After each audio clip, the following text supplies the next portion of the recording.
Good evening, this is Atmospheric Alex here with yet another tropical weather outlook and discussion because the hurricane season is still ongoing out there. We have Tropical Storm Jerry, which could become a hurricane, if not even a major hurricane by the time we get into this weekend. So a lot of stuff to go over in this video. And then of course we have Hurricane Priscilla out in the East Pacific, which could hit Arizona. Yeah, believe it or not, it'll be a lot weaker at the time, but still kind of crazy to think about, right? So we're going to go ahead and take a look at our current Sally imagery coming in here for Jerry. Yeah, believe it or not, already a tropical storm. I didn't actually think it would be able to do this today, but you can see there was a ton of convection overnight that has since kind of waned a little bit, but a very strong circulation does exist right within here. I'm trying to circle it, but these frames keep moving on by. Right within here is where a very strong area of circulation does exist, where we have 50-mile-an-hour winds. Now, where in the world is Jerry going to go? Well, luckily, it looks like it will stay out to sea. However, the Lesser Antilles down here, I was talking about you guys a few days ago, need to stay extremely weather aware. You can look at our cone of uncertainty here. All these islands like St. Martin, St. Kitts and Nevis here, Montserrat, Guadalupe, Dominica, Martinique, St. Lucia, really more of your northern islands, say right up in here, are going to really need to watch for this. Even your British Virgin Islands as well, as you could see a very close pass by with tropical storm, likely Hurricane Jerry. As we take a look at some of our spaghetti models here, you can definitely see a few of these do take it into your northern portions. A lot of them do miss your islands, but these spaghetti models down here are actually your hurricane models that we're going to look at later in this video. They're going a lot more aggressive and a lot further south, so that's really going to be something to watch. Now we're going to go ahead and take a nice, beautiful Sally look at Hurricane Priscilla here, and you can see a ginormous eye is visible if the pen would work. Again, right within there, humongous eye currently swirling around. This is a Category 2 hurricane, could even become a major hurricane tonight before blasting on off towards Arizona. Not actually blasting, moving a little bit slow, so likely will not cause too many impacts to Arizona, but later in the video I'll go over more details what could possibly happen. And you can see here our cone of uncertainty for Priscilla, and it does actually go right up into this area. Actually, earlier on this afternoon, your cone was like this. It extended all the way out to Phoenix right there. Shows Buckeye, that's actually around where Phoenix is on this map. It's just how it kind of is.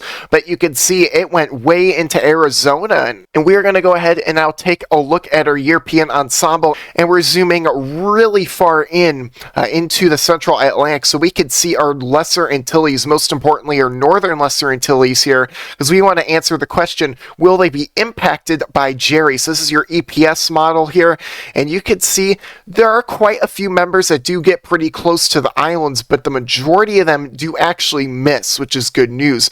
Still could see some high surf, maybe some strong winds, heavy rainfall for sure because of some wind shear, which could blow some rain around. And you can see not too many of these models are sold on a strong system, only a few showing a Category 2, but I do think this could become a bit stronger than that. Now we're going to take a look at our deterministic European model here, and you can see this thing really stays weak. Actually, this is going to be completely wrong, so we're going to put a gigantic red X through this, and we're going to move on with the rest of our model data, because this is not an accurate model at the moment. Now here's a look at our AI ensemble here. I actually haven't looked at this, so I'm very curious.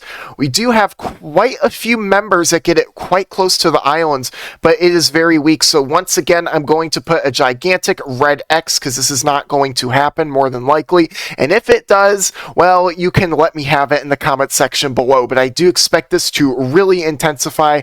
Not sure about rapidly intensify, but I do think a Cat 2, a Category 3 hurricane is likely out of this. I guess we'll continue it on through, but yeah, really not that impressive.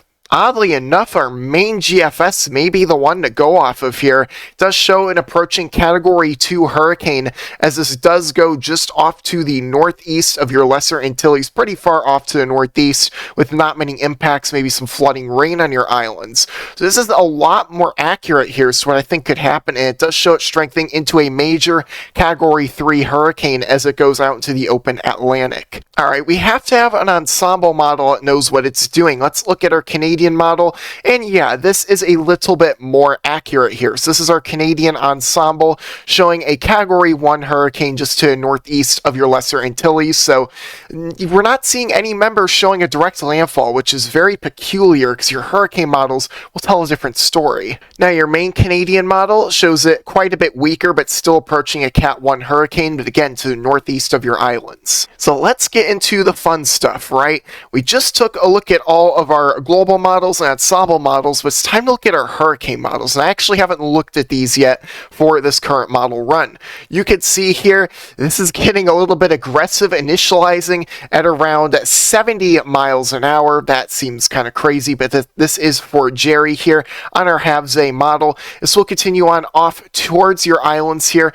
Funny enough, this does only show a tropical storm, so that is very interesting indeed. And then it does strengthen it pretty quickly, showing a Category 1 ripping right through these islands right within here. That is definitely going to be something to watch. These are some very far southerly models here, but the problem is these are the hurricane models. These are supposed to be the most accurate in this scenario, so if these verify, we'll be talking about a lot of impacts, and you could see that island there getting hammered with 70-mile-an-hour sustained winds with gusts probably approaching 80 there. And this thing does rapidly intensify later on, becoming a Category 3. Our Havze models go something like this. Tremendously weakens the system. That is very intriguing there. It does show potentially some dry air getting infiltrated into it. And maybe those other models are onto something. I didn't think I'd actually be saying that in today's video, but you can see this thing kind of dies out, only maxes out as a tropical storm. Definitely interesting. This may be the start of a trend, but I'm not sold on it yet. Your H-Wharf model here shows something like this. Shows a much more tightened inner core structure here. Shows this going right off to the northeast of your islands as a Category 3 major hurricane, and continues to strengthen this thing a little bit more. Not as much as your previous model runs. So again, there's a little bit of a monkey in the wrench right now. Is starting to catch on to some of our model data. So could this potentially wind up being way weaker than the National Hurricane Center believes it to be? We'll have to wait and see. That is interesting with real-time data here. And our HMON model, oddly enough, is the one strengthening it when the previous model run showed this being nothing more than a tropical storm. Very significant impacts to those islands there. But again, this is shockingly... But this is, as I'm saying it, not a forecast. This could track well off to the north of the islands or be a lot weaker on approach. So again, definitely some really bizarre trends, and it almost looks like we have no clue what the system's going to do, like we did earlier today. Now, here's something interesting. Here is a look at Priscilla in our Eastern Pacific right now. Well, we had to look at a previous model run because the newest one does not actually show Arizona in its bounds for some reason, so we're looking at this instead. You can see it started off strong, but it's expected to rapidly weaken as it moves on off here to the north and then curve off to the northeast, enter the Baja California Bay Area, and then move into portions of Arizona. You could actually see here, we do have some strong winds moving into Arizona. Around 20 to 30 mile an hour wind gusts are expected, with some of your higher elevations getting 40 to 50 mile an hour gusts.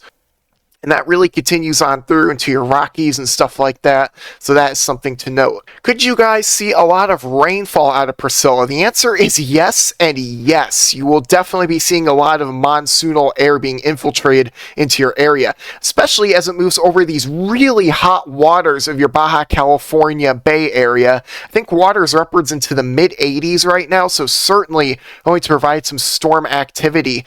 And actually, let's rewind a bit. You can even see a little bit of supercellular development here across portions of southern Arizona, maybe even flinging on into central Arizona.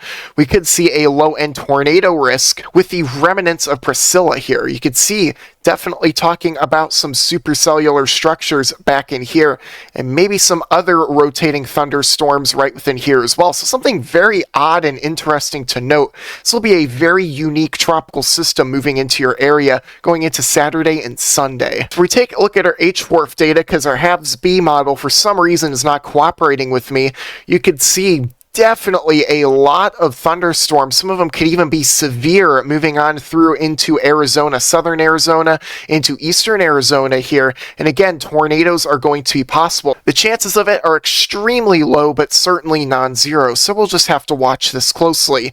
And you could see still talk about some showers and thunderstorms. And even going up into Utah, I'll note here a ton of monsoonal moisture coming from Priscilla here. Very fascinating indeed. And lastly, your HMON model goes like this. A lot weaker on your storm development, but you can still see some supercellular structures going into Saturday afternoon to Saturday evening across Arizona here. And with that being said, thank you all so much for tuning into today's video. I hope you enjoyed it. If you did, please be sure to smash that like button, subscribe to my little corner of the weather community, share this video with friends and family on social media, and even leave a comment in the section below if you found this video, very informative or entertaining, or if you really enjoy this satellite imagery of Super Typhoon Halong right now, or I don't think it is a super typhoon, but 140 mile an hour winds, close enough, right? We're talking about a crazy looking structure on this thing, a beautiful looking eye on our mesoscale imagery, which I know you all greatly enjoy. With that said, have a wonderful night, everyone, and stay extremely weather aware, especially if you're in the Lesser Antilles and, potentially even across the desert Southwest as well.